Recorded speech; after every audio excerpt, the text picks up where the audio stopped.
finally here. Finally. Or it's loosely based on Marty Knox, who's a badass, who I love. Marty Knox, she's she's great. She's such a badass. She's such an empowering woman.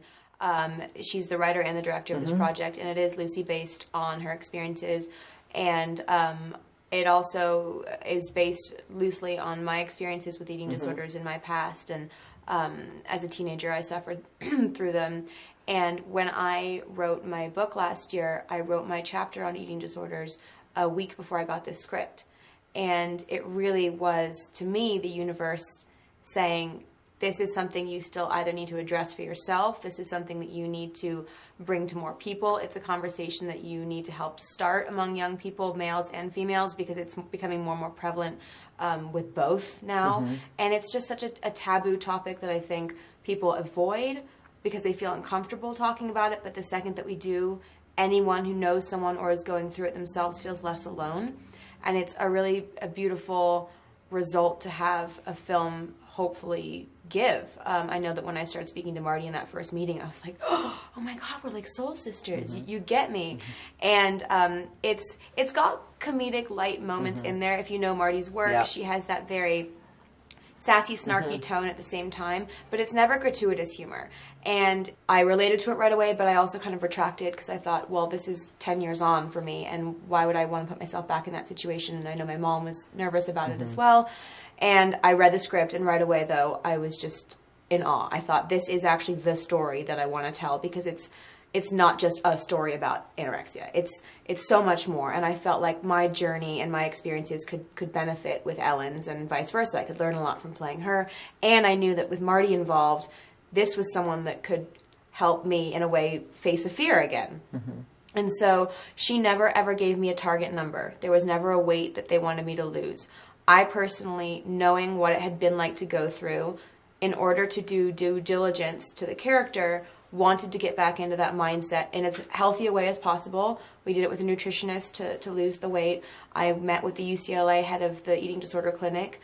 We went to an Anorexics Anonymous group together with Marty and I, and really surrounded myself with the facts, which I hadn't done as a teenager. I thought I figured it all out myself. But to have that support system, checking in on me and keeping me accountable. The hard part, however, was I wasn't really able to talk about the movie for a little while. It wasn't announced. And so, of course, living in Los Angeles, you are put in that public space where there's paparazzi and there's photos and you're going to events.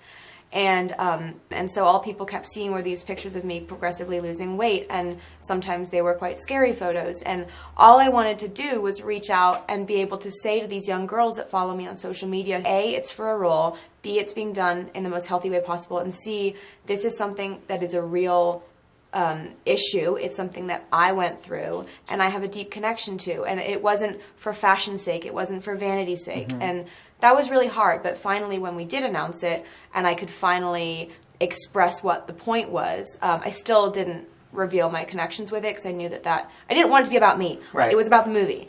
It is a little difficult when you're living in a place where, or in an industry where physicality is so much of the game, and I've loved fashion since I was younger. I've always been a fashionista. And you're great at it, by the way. Thank you. I love dressing up and I love clothes, and the gaining weight back was not easy and has not been easy. I went straight to the south of Korea to shoot a movie right after, which is when I saw you.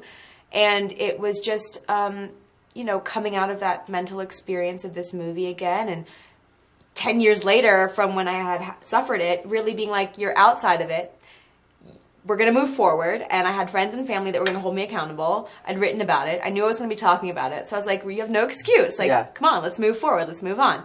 And it was a character, and I got to just, relive something for a character. But it's not who I am today. It's not the Lily that walks around and has fun and enjoys the moment.